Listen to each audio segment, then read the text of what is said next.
everybody, and welcome back to Autumn Leigh at Home. I'm Autumn Leigh if you are new. Today we are going to learn how to make sandwich bread. This is a recipe that I've been wanting to try for a while now. It's one that I think would be very beneficial for our family, where we can on a slower day make a bunch of bread, sandwich bread at home from scratch, stick it in the freezer, and then that way we have sandwich bread here at the house, which would be fantastic. Now, is that going to be all we eat? Probably not. I'm probably still going to buy a bunch from the store just because it's hard to keep up with a family of 6. All the loaves of bread that we would need, but I want to go ahead and learn. That way we have it as an option here at the house. So we'll go ahead and get started. Today we are going to try to make 2 different recipes, and I want to do a taste test at the end, so hang around to the end. That way we can do a taste test together, see which one tastes better, which one our family likes more. But to start off, by doing 2 different recipes, that each recipe makes 2 different loaves. So that means by the end of both recipes, we will have 4 loaves of sandwich bread. Of course, some of it will end up going in the freezer, and we will see how it does freezing and thawing and seeing if it changes the texture. But for today, we're gonna go ahead and get started on both of those recipes. And for the first recipe, it calls for 1 3/4 cup of warm water and a tablespoon of yeast. My yeast, this is the last I have of a large pack that I had gotten from Sam's. And I've had that pack, it's lasted me over a year in the freezer. I haven't had it just sitting out on my counter. I keep my yeast in the freezer in these mason jars. And so this yeast, I wanna say, is kind of towards the end of its life, if not already dead. So we're gonna see how it does today. I do have another pack that I can open if I need to, but even though I don't get the foamy texture on top, which is what you're looking for when you have yeast rise, you want to see that kind of foamy, milky look on top after you let it bloom for about 5 to 10 minutes in warm water, you can still use it and it still ends up okay. So I'm going to still probably use this even if it doesn't, but I'll know, I might just throw the last little bit out if that's the case. But we're going to give it a shot and see what it does. So after mixing it in here and getting it in the water and kind of stirring it in a little bit, I'm going to put it, the warmest place in my house is in the microwave. So I'm going to put it in the microwave for about 10 minutes or so, and then we'll come back, see what it looks like. While that's going, I'm going to go ahead and get my other ingredients mixed, and I'll show you what the dry ingredients are next. I just put my water and yeast in the microwave, but just a reminder, you don't need to turn your microwave on. That just happens to be the warmest place in my house to allow the yeast to bloom and activate and open up so that it can become our nice warm sandwich bread later on. So just use it to kind of allow it to sit in there. Again, no need to turn it on. All right, everybody, this is Lucy. She's gonna be my little helper today. And we are gonna go ahead and get started on the dry ingredients. So it calls for 4.5 cups of flour. I'm using bread flour. If all you have is all purpose, that's fine too. The recipe does say to only use 4 cups at first and then add half a cup later as it's mixing if you need to, or kind of use it to sprinkle it and fold it in a little bit later.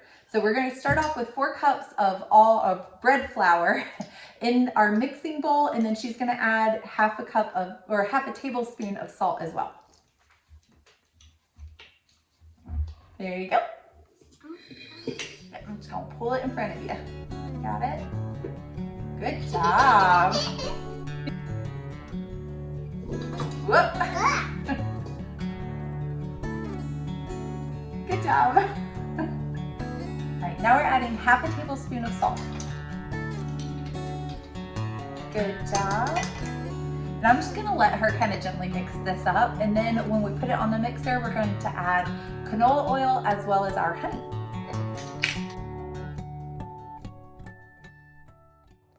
I love having my kids in the kitchen, and on slower days like today, it is the perfect time to be able to spend with my kids and actually teach them how to cook as well from scratch, because I feel like that's really important. However, if I'm being completely transparent, there are definitely many days that in the evenings they really want to help to cook, and sometimes I just don't have the mental capacity, or everybody's hungry and really wanting food to be ready. So you just don't have the energy or the time to be able to have them in the kitchen. It can definitely be a little bit more work when you have your kids in the kitchen, just because sometimes it's a little more mess. You also need to slow down a little bit to explain things, but also be okay with them having a little bit of mess and messing up every once in a while. I think that it's easy to get caught up on social media to only want to show those good parts and make it look fun and exciting or happy in the kitchen. And in all reality, it's not always easy to have your kids in the kitchen with you. I absolutely love it. Don't get me wrong. It is such a blessing and a joy to have them in the kitchen with me. And I definitely think that this is an important skill that they could carry on for the rest of their lives. So I want them there. But in reality, sometimes they're really hungry, so we just got to get dinner made. And sometimes you just don't have the mental capacity, and that is okay. We just added 1/4 cup of canola oil right here. And now we are adding 3 tablespoons of honey.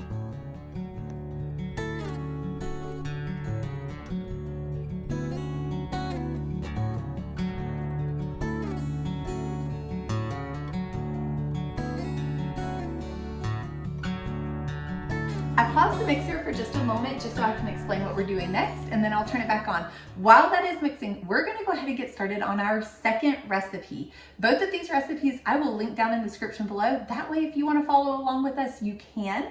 We'll go ahead and get started with the next one. The biggest differences that I can tell are that the first one uses honey, this one uses sugar, and then the rise time and cook times are a little bit different, as well as the amount of ingredients. So like the measurements are different. But let's go ahead and get started and we'll see which one we like more. Thank you. I'm reusing the same measuring cup and kitchen utensils that I did in the last recipe in an effort to save time and energy, because it's all the same ingredients, so there's no need to wash them. And that way we're not dirtying them up 2 separate days and 2 separate occasions. So that's kind of nice too.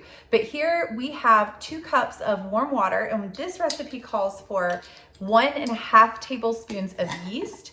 This yeast did okay during the last recipe, and us allowing it to bloom a little bit beforehand, I think helped. It still wasn't quite as frothy as I would like to see, but it did okay. So in an effort not to waste this yeast right here, I'm gonna go ahead and try to use it up or use what I can of it.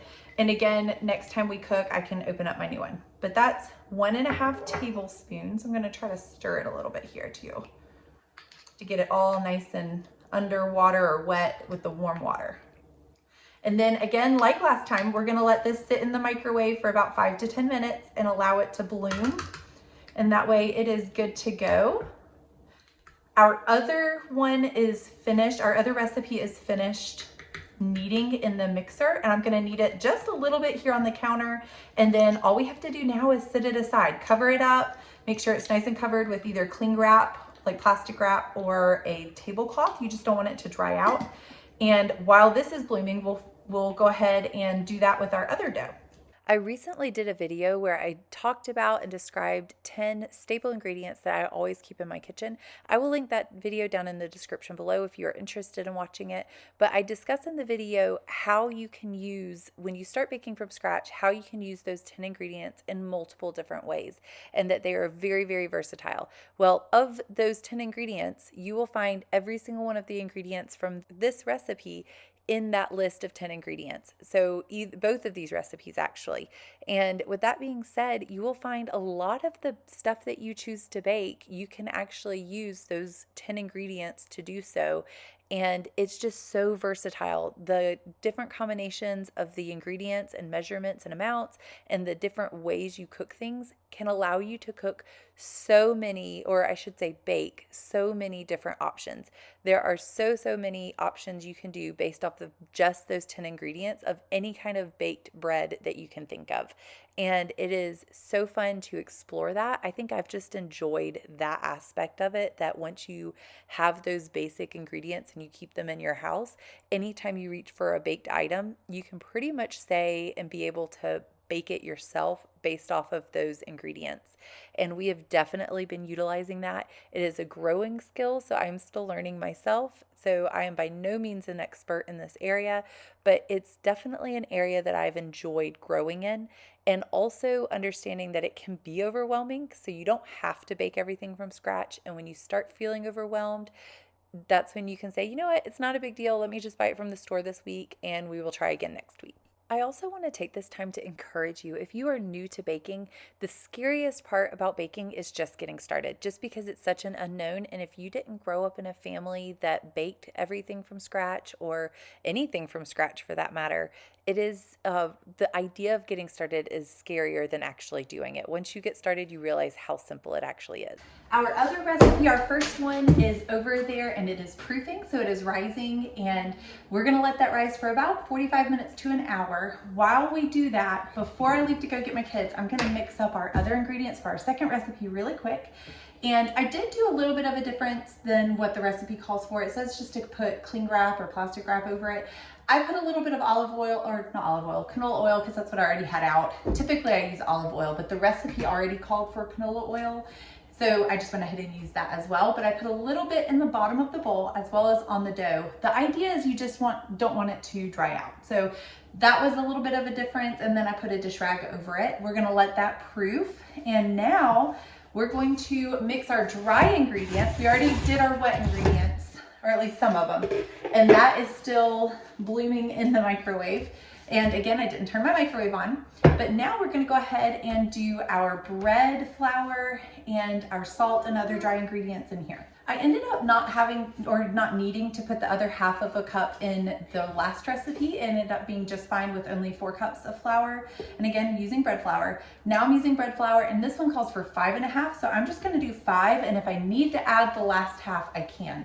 You will find that depending on the moisture in the air, or even your elevation, or the biggest thing is if you use like store-bought flour versus homemade flour from wheat berries, it can make a difference in how much you actually need. So it's best to start lower, and then you can always add some later if you need to.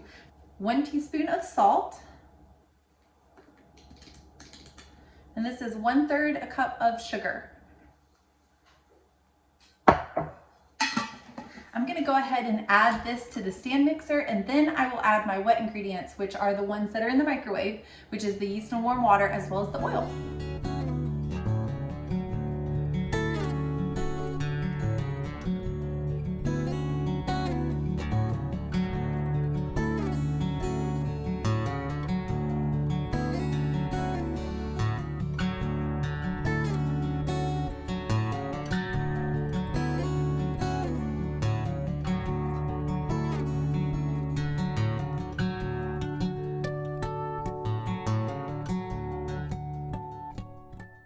I added all of my wet ingredients to my dry ingredients, and I let this knead for a little bit. I did have to pause every once in a while to scrape down the sides, because in my stand mixer, the paddle or the dough hook doesn't reach all the way to the sides.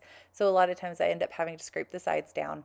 But you let it knead until it's kind of pulling away from the edges of the bowl. And then the recipe also mentioned to knead it on the counter for a few minutes. So I went ahead and pulled it off. I didn't knead it a whole lot, but I did knead it some. What this does is it organizes the gluten. It allows it to rise and become that puffy bread that we have come to love.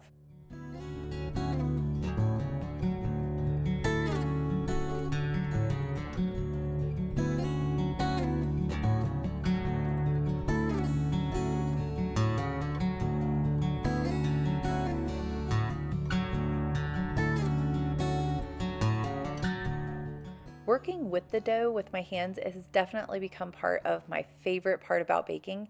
The other thing too is it allows you to kind of learn what dough should feel like with different recipes, because some recipes are a little bit more of a wet dough, others are more of a dense dough, and it allows you to hands-on get to know the dough and understand which recipes call for what type of dough. It is time for the first rise, and so we're going to go ahead and cover it and put it in a warm place, and then make sure that we get started on our next one. We, with both loaves, will have two rises. The first rise will be in a bowl. The second rise will have shaped it and put it into the loaf pans, and then let it rise again before we bake them.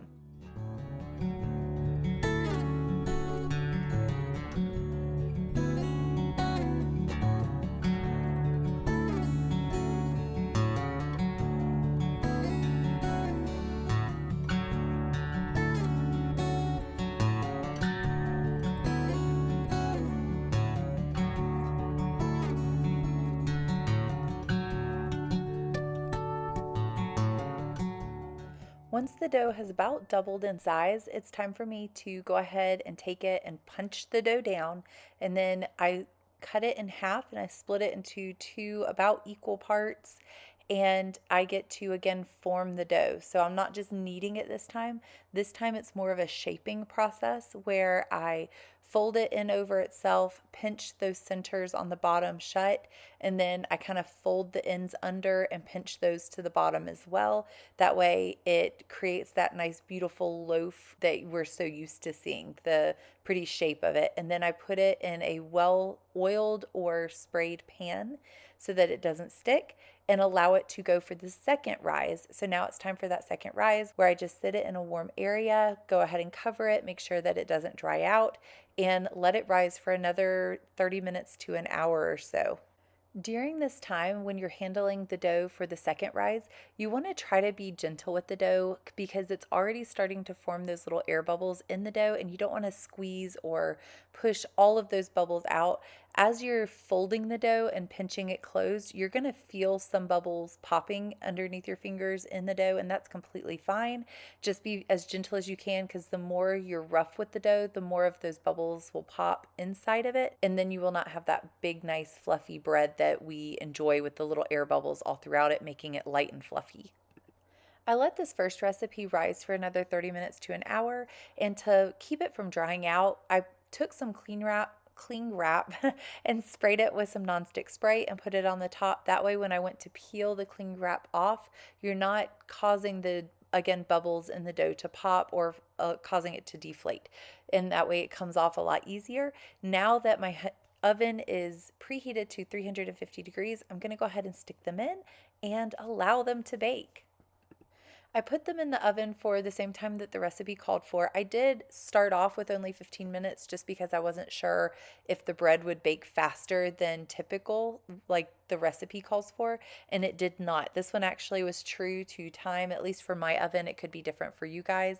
Again, I would recommend setting your timer for a little bit earlier rather than later, and that way you can catch it if it starts to burn. Here, I did notice that it was getting a little extra brown. I didn't want it to get any more brown on top, so I took a piece of aluminum foil and placed it over the top, and then put it back in the oven to allow it to continue to cook on the inside, but it just wouldn't get any darker on the top of it, which was perfect. That worked like a charm, and they turned out and came out beautiful.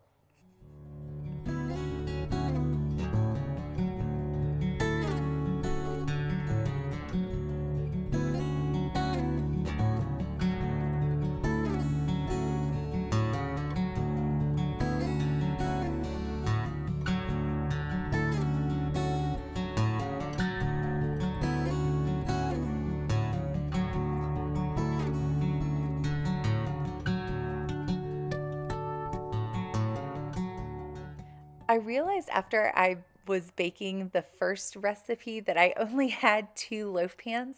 So the second recipe, I was a little concerned because I allowed them to proof and rise a lot longer than the recipe actually called for. I think I ended up doing one of the rises ended up being like 3 hours because I made these recipes about the same time, and then I had to go pick up my kids, so I had to kind of put it on pause and come back to it. And so I was afraid that the dough had overproofed, and getting the first loaves out of the loaf pans proved to be a lot trickier than I expected it to be, just because there's no lip on the loaf pan.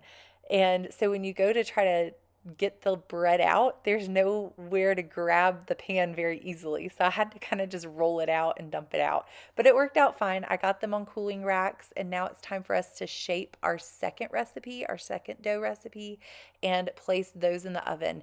And this recipe, it did say for it to rise a little bit longer than the other recipe, and I think I'm getting the numbers mixed up. This actually was our first recipe that we mixed, and I believe the other one was our second, but I'll double check.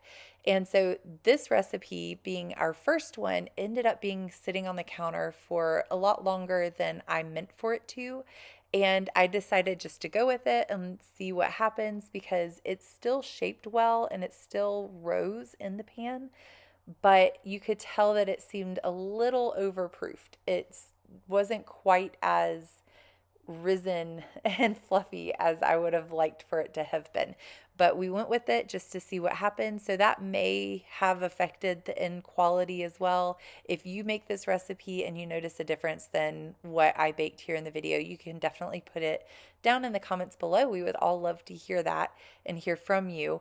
But I just went ahead and put these and shaped them into the loaf pan and allowed them to go for their second rise, which the first rise is the one that took too long, that I let go a lot longer than I had originally planned.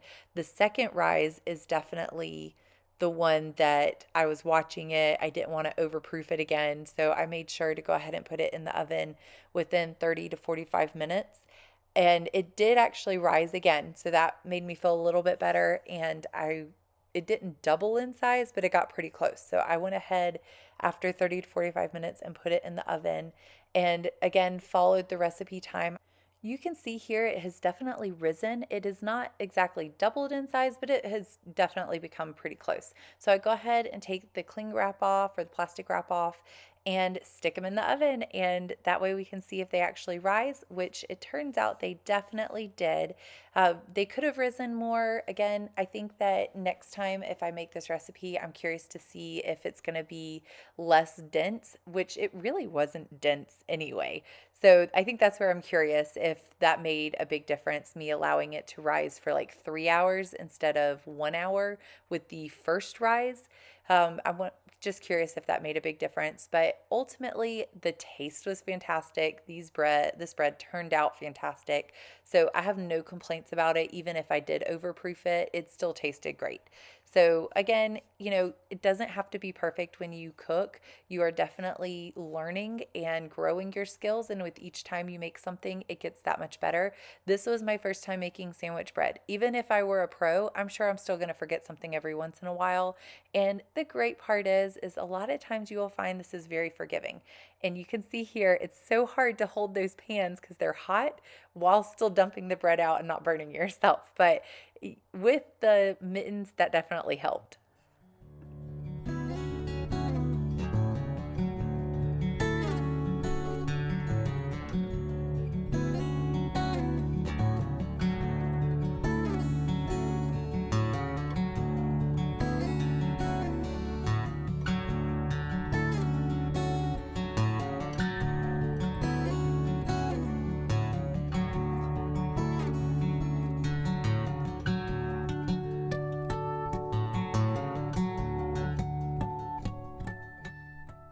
My kids always love when they come home from school. The house smells like fresh baked bread. They absolutely love that smell. And they got so excited that when they got home, they were going to be able to have a taste test.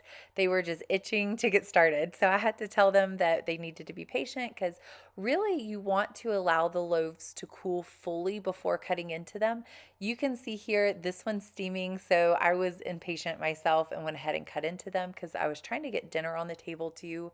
The first round of loaves that came out of the oven, I think it was the second one we technically mixed as far as recipes are concerned, but the one I'm cutting right now, that one came out first and it fully cooled. The reason behind that is when you pull it out of the oven, it's still cooking on the inside, and you want to allow it to fully cook and finish cooking on the inside before you cut into it, which if you cut into it too soon, you can end up actually having kind of that gummy texture in bread versus the fully cooked and baked bread. So you want to try to allow it to fully cool and become room temperature before cutting into it if possible. My kids are lined up and itching to get started on the taste test, so we're going to go ahead and get started on that next. I want y'all to try the sandwich bread. These are two different recipes, and I want to know which one you like more for sandwich bread, okay? All right, Caroline, here's the first one. Which one is This one. Which one? this one? This one? Okay, so this one's your winner. All righty. Do you see? That's this one. That one's your favorite, so this one. All right, Luke, your turn. Which one's your favorite, okay? Yeah. This one or this one? This one? Really? Okay. All right, so this one is the winner right now. That one's a lot of salt. This one is? Okay. All right, well, good to know. I like both. You like both? Okay, so he likes both of these. Thank you, Jacob. Now it's my turn, and I'm gonna try this one first, and then I'll try this one second. All right, let's see here.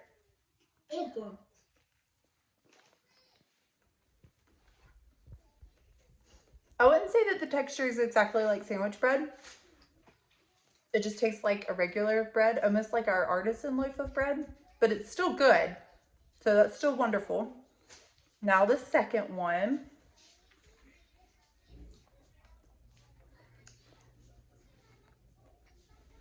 I agree with the kids. Y'all were right. This one's better. This one, yes. This one. You getting another piece too? Yep. Okay, one more. Okay, one more, okay? And then we gotta eat dinner. Y'all can have it with dinner though. Do you want one too? Okay, here you go. You want this one? This was your favorite too, I think. Yeah. I wanted to talk a minute about texture and taste with both of these. This is the one from Thyme for the Table, I think, and thyme is spelled like the herb. And I'll put it down in the description for you guys. And then this one is from Becky at Acre Homestead. Her blog is called scratchpantry.com, I think is what it is. But the texture for both of these is a little bit different, as well as the taste is a little bit different. So ultimately, my goal for today was sandwich bread. Both of these breads taste great and fantastic. And my family, I would say the majority of them, this was their favorite.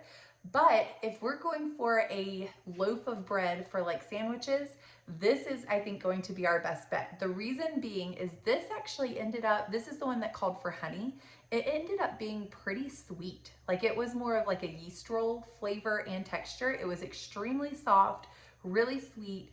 And if you like sandwich bread that is that way, then that's, you know, that would be perfect for you. This one, on the other hand, is more of what you would think of as like your classic loaf of bread. That is, you just buy it from the store. It's a classic loaf. The texture, taste, even the crust on the outside was very similar to what you would find more in a store for sandwich bread. So I think for, even though this was the winner, I think this is going to actually be our winner for sandwich bread when it comes to making sandwiches. And this one, I do love this recipe. I love the flavor, love the texture, that sort of thing. But I think I'm going to save it more for special meals, or like say chicken pot pie or things like that, where you want just a really soft sweet bread, would go really well with it. But I thought I would just share that part with you guys, because I know this was the favorite, but I wanted to explain why this is what we're probably going to end up using for sandwich bread, in case you're watching and you guys feel the same way. Let me know if you try either of these. Let me know your thoughts and which one you guys decide as well. We are done for today. We were able to make 2 wonderful loaves, and I just want to take this time to say thank you so much for joining me here at Autumn Leigh at Home. If there are recipes that are your favorites for sandwich bread, please put them in the comments down below. I would love to hear them. And I will put a Cook With Me playlist right here as well. That way, if you enjoyed today, you can follow along and just watch the playlist and let it play in the background while you're cooking as well. But please like, subscribe, and share, and I hope to see you guys next time.